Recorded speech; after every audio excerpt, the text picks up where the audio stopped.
Good morning, Year 9s. In this video we're going to look at patterns and how we can use algebra to describe what's going on with them.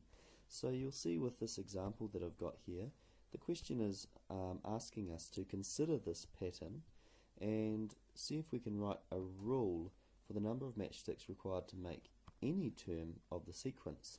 So I'm just going to start by numbering these shapes off in the order that they appear.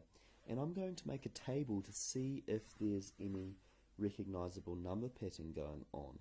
So I've got a bunch of matchsticks being rearranged to make this pattern that gets a little bit bigger each time. So I'm going to say T is the term in my pattern, and so this one here, that's our first term, and then this one here is our second, and so on. So you get the idea there.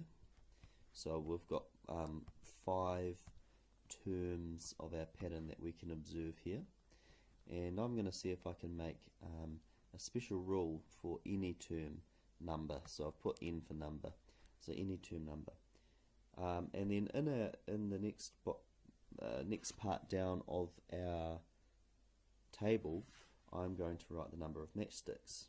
So number of matchsticks. So I'm just going to count for my first one. I've got 3 matchsticks there, and counting my next term, I've got 5 matchsticks.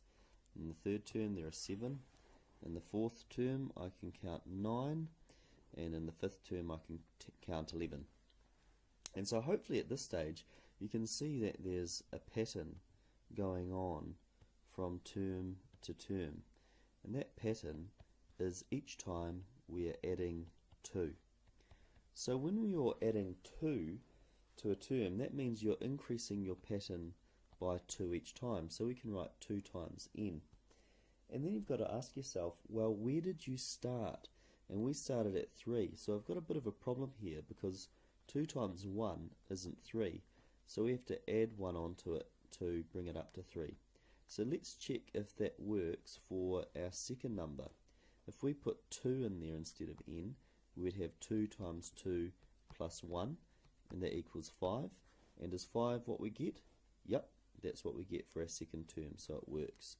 And so that is our rule, and I can write that out as if I want as well, that the number of matchsticks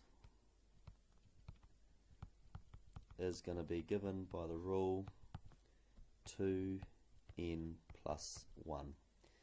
Okay, so there are some patterns for you to look at underneath where you can write out those rules as well, and then you will see the answers there at the bottom as well.